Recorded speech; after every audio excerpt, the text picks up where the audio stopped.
রহমানির রহিম। আসসালামু আলাইকুম। আজকের ইতিহাস ও সাহিত্য আড্ডার সম্মানিত সভাপতি বীর মুক্তিযোদ্ধা জনাব আসাদুজ্জামান খান আরশ ভাই, বীর মুক্তি অত্র সংগঠনের সাধারণ সম্পাদক বীর মুক্তিযোদ্ধা জনাব আজহারুল ইসলাম হিরু ভাই, তিনি আমার গুরু।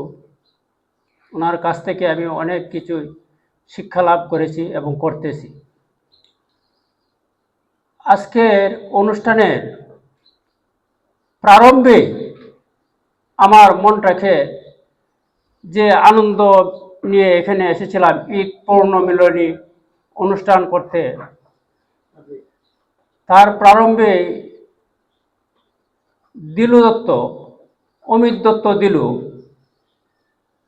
তিনি এমনভাবে একটা বিষয়ের উপর উপস্থাপন করেছেন যেটা আমার হৃদয়ে আঘাত করেছে।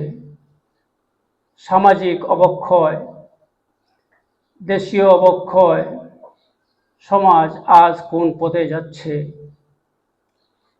উনি এখানে উপস্থাপন করেছেন রামিসা, একটি 7 বছরের মেয়ে, তার হৃদয় বিদারক বিষয়টি উপস্থাপন করেছেন। এখানে আমরা দিলু দত্ত যেভাবে উপস্থাপন করেছেন সেটা আমাদের এই জাতির জন্য একটা কলঙ্ক। তিনি অত্যন্ত শুধু আলোচনাই করেননি, তিনি একটা কবিতাও এই রাবিসার জন্য উপস্থাপন করেছেন। এরকম হাজারো ঘটনা বাংলাদেশে ঘটে যাচ্ছে। বেশি দিনের কথা নয়, আমাদের মদন পাঁচহাট গ্রাম, একটা গ্রাম আছে, ওই গ্রামেও 11 বৎসরের একটা মেয়ে ধর্ষিত হয়ে অন্তঃসত্ত্বা হয়েছে। এটা নিয়ে অনেক লেখালেখি হয়েছে, কিন্তু এখন যে কি হলো সে ফলটা এখন পর্যন্ত আমরা পাইনি। আসামি কে হলো, কি হলো না হলো পাইনি। যাও, এরকম হাজারো ঘটনা বাংলাদেশে অহরহ ঘটে যাচ্ছে। এটা আমরা মনে হয় যেন আইএমএ জাহিলিয়াতকেও ছাড়িয়ে যাচ্ছি। আইএমএ জাহিলিয়াতে এরকম কদর্য ঘটনা, এরকম খারাপ ঘটনা ঘটেনি যা বর্তমানে আমাদের এই বাংলাদেশে ঘটতে যাচ্ছে। আজকের আমি এখন ওই জনাব এম.এ. কালাম সাহেব, উনি একজন শিক্ষক, উনি মোহনগঞ্জ থেকে ওই 2টা ম্যাগাজিন এনেছেন, ওনাকে দিয়ে দিয়েছেন। মোহনগঞ্জ যে পাটাকাঠি, ওইটা 1972 সনে আমরা সোনার বাংলা সমিতি নামে একটা সমিতি করেছিলাম ওই জায়গাটায়, 1972 সোনার বাংলা সমিতি। আচ্ছা, তারপরে সোনার বাংলা সমিতি 3-4 বছর চলার পর 1975 সনে আওয়ামী লীগ পতনের পর আমরা যারা ওইটা করেছিলাম তারা বিভিন্নভাবে বিভিন্ন জায়গায় চলে যাচ্ছে। অনেকেই হয়তো আসামি ছিল ওইটার মধ্যে, ওই বিভিন্ন কেসে, বিভিন্ন ইয়েতে।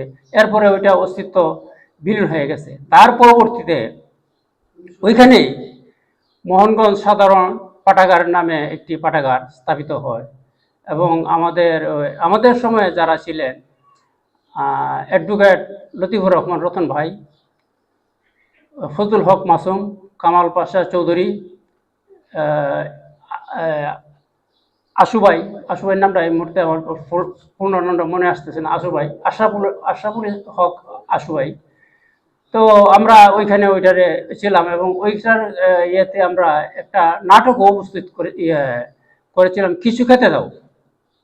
ওইটা বোধ 1976 সনে কিছু খেতে দাও একটি নাটক আমরা এখানে উপস্থাপন করেছি।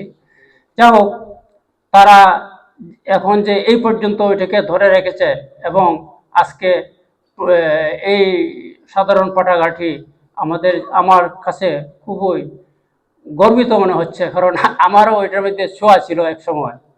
সেই ছোঁয়াটা এখানে আবার আমার এক বন্ধু আছে এস এম সারোয়ার, সেও এই প্রতিষ্ঠান লগ্ন থেকে সেও এখানে ছিল। যাও এখানে তাদের যে প্রয়াস, স্পন্দন, এটার জন্য প্রকাশ করাতে আমিও গর্ববোধ করছি।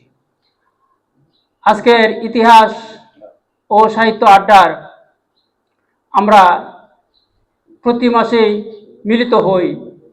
আমাদের মাঝে আমাদের চেতনা জাগুক, আমরা যেন সমাজকে পরিবর্তন করতে পারি, সমাজের মানুষের চোখ খুলতে পারি এবং সমাজের যে কিছু আবর্জনা আছে সে আবর্জনা যেন দূর হয়, সেই প্রত্যাশা আমাদের কাছে থাকা উচিত। এবং আমরা যারা এখানে বারবারই প্রতি মাসেই উপস্থিত হই, প্রত্যেকেরই মনে একটা ধারণা থাকা উচিত যে সমাজ কিভাবে আমরা পরিবর্তন করব। সমাজ খুবই নোংরা হয়ে গেছে। এই সমাজ এত নোংরা হয়েছে যেটা আইএমএ জাহিলিয়াতকেও ছাড়িয়ে দিয়েছে। কোথায় কোন ঘটনা ঘটে এটার কোনো নিশ্চিত নাই। আজকে আমার সন্তান বের হবে, আমার নাতি বের হবে, তার কোনো, সে যে ভালোভাবে বাসায় ফিরে আসবে তার কোনো নিশ্চয়তা নাই। তবু আমরা মানুষ হিসেবে দাবি করি, আমরা মানুষ হিসাবে বেঁচে থাকতে চাই, কিন্তু আমাদের সেই যে মনুষ্যত্ববোধ হারিয়ে ফেলেছি। কবি অমিত দত্ত দিল সেই কথাটাই তার কবিতায় উপস্থাপন করেছেন, সেজন্য তাকে আমি অন্তর থেকে ধন্যবাদ জ্ঞাপন করছি। আমার আলোচনা আর দীর্ঘায়িত করব না, এখন আমি আমার স্বরচিত কবিতা আবৃত্তি করছি।